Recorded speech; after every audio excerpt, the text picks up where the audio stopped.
ஓம் சாந்தி.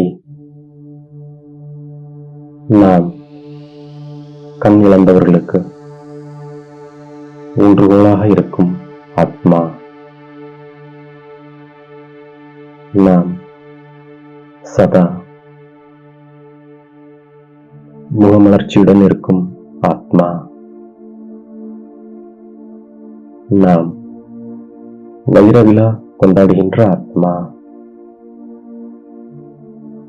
இந்த ஆன்மீக மருத்துவமனை நம்மை அரைக்கல்பத்திற்கு சதா ஆரோக்கியமானவராக ஆக்கக்கூடியதாக இருக்கின்றது.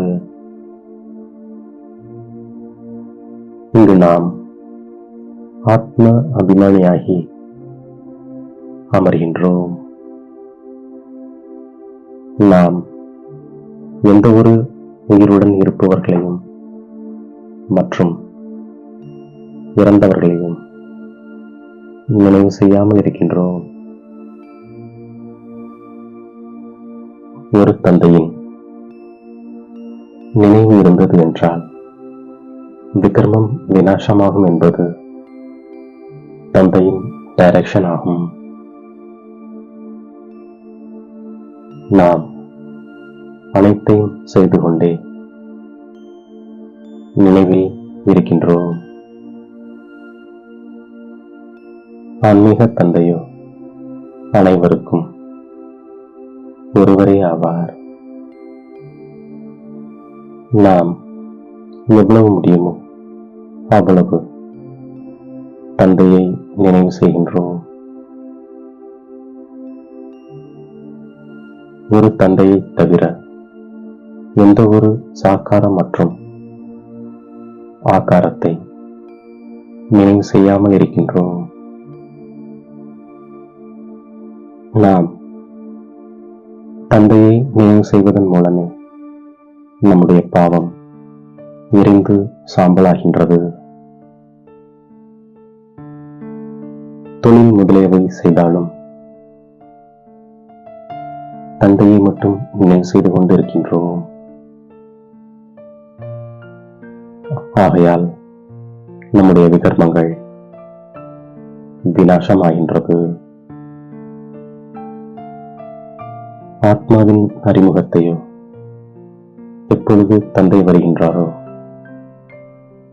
அப்பொழுதே புரிய வைக்கின்றார். ஆத்மா ஒரு நட்சத்திரமாகும். மேலும் மிகவும் சூட்சமமானதாகும்.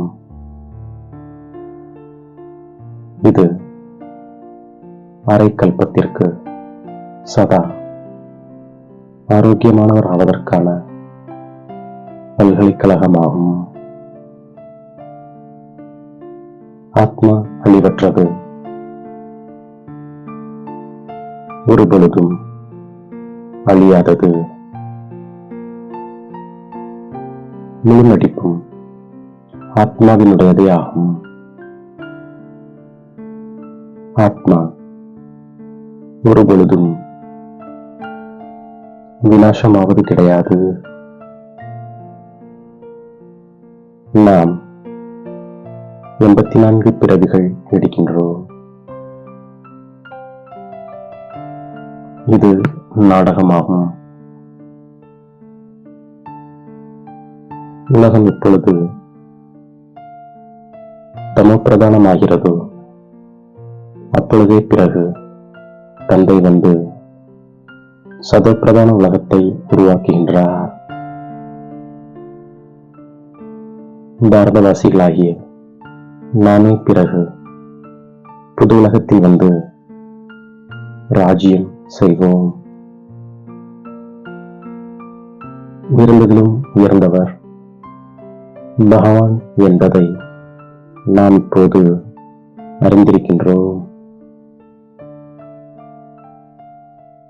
பாரதவாசிகளாகிய நமக்கு அறிமுகம் கிடைக்கின்றது. இப்பொழுது நாம் தந்தையின் அறிமுகத்தை அனைவருக்கும் கொடுத்து கொண்டே செல்கின்றோம். தந்தை இப்பொழுது நமக்கு 21 பிறவிகளுக்காக படிப்பிக்கின்றார். நாம் இப்பொழுது படித்து எதிர்காலத்தில் மகாராஜா மகாராணி ஆகின்றோம். தந்தை நமக்கு குட் மார்னிங் சொல்லிவிட்டு பிறகு படிப்பினை கொடுக்கின்றார். நாம் நடக்கும் பொழுதும் சுற்றும் பொழுதும் தந்தையை நினைவு செய்கின்றோம். இப்பொழுது ஒரு பிறவியில் ஈரும் கலை இருக்கின்றது. நாம் எவ்வளவு தந்தையை நினைவு செய்து கொண்டே இருக்கின்றோமோ அந்தளவு குஷியும் இருக்கின்றது, சக்தியும் கிடைக்கின்றது. ஒரு பகவானுடைய குழந்தைகளான அனைத்து ஆத்மாக்கள் சகோதரனாகவும் இப்போது நாம் இந்த சரீரத்தில் வீற்றிருக்கின்றோம். நாம் அனைவரும் அழிவற்ற மூர்த்திகளாகும். அழிவற்ற சிம்மாசனமானது அழிவற்ற மூர்த்தியினுடையதாகும். நாம் இப்பொழுது மிக மிக இனிமையானவராகின்றோம். நாம் யோக சொரூபமாகி ஞானமழை பொழிபவர்கள். நாம் ஒரு பரமாத்மாவின் குழந்தைகள். எனவே நமக்கு அவசியம் அவரிடமிருந்து ஆஸ்தி கிடைக்கின்றது. உயர்ந்ததிலும் உயர்ந்த தந்தையே வந்து அனைவருக்கும் சத்கதி கொடுக்கின்றார். நாம் நமது சத்கதிக்கான முயற்சியை செய்கின்றோம். தந்தை இப்போது வந்து நம்மை சிரேஷ்டமாக்குகின்றார். நாம் நல்ல முயற்சி செய்து ராஜாராணி ஆகின்றோம். நாம் மிக நன்றாக அதிர்ஷ்டத்தை உருவாக்கிக் கொள்கின்றோம். நாம் என்ன சேவை செய்கிறோம் என்று நம்மை நாமே பார்க்கின்றோம்.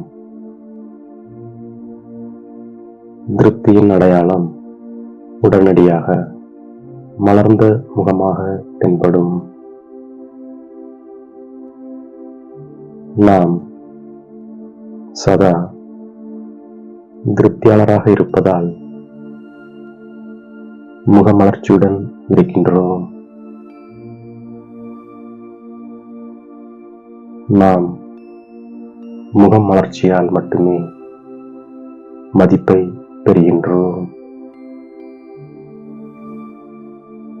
சதா திருப்தியாக மற்றும் மகிழ்ச்சியாக இருக்கும் விசேஷ வரதானத்தை நாமும் பெற்று பிறருக்கும் வழங்குகின்றோம். இந்த வேள்வியின் இறுதி சக்தி அனைத்து பிராமணர்களின் சதா சந்தோஷமாகும். எப்போது அனைவரும் சதா சந்தோஷமாக இருப்பார்களோ அப்போதே வெளிப்பாட்டின் முழக்கம் முழங்கும். நாம் யோக சொரூபத்திலிருந்து ஞானமழை பொழிபவராகி வாயிலிருந்து எப்பொழுதும் ரத்தினங்களை வெளிப்படுத்துகின்றோம். நாம் மிக மிக இனிமையானவராகின்றோம். நாம் ஞானம் மற்றும் யோகத்தில் தீவிரமானவராகி நமக்கும் மற்றும் பிறருக்கும் நன்மை செய்கின்றோம். நம்முடைய உயர்ந்த அதிர்ஷ்டத்தை உருவாக்குவதற்கான முயற்சி செய்கின்றோம். கண் இழந்தவர்களுக்கு நாம் ஊன்றுகோல் ஆகின்றோம். திருப்தி மூலமாக அனைவரின் மதிப்பை பெறுபவராகி சதா முகமலர்ச்சியுடன் இருக்கும் ஆத்மா நாம். வைரமாக மாறி வைரமாக மாறுவதற்கான செய்தியை கொடுத்து வைர விழா கொண்டாடும் ஆத்மா நாம். நம்மை தேடி கண்டெடுத்த இனிமேலும் இனிமையான தாயும் தந்தையுமாகிய பாப் தாதாவிற்கு கோடான கோடி நமஸ்காரங்கள். ஓம் சாந்தி.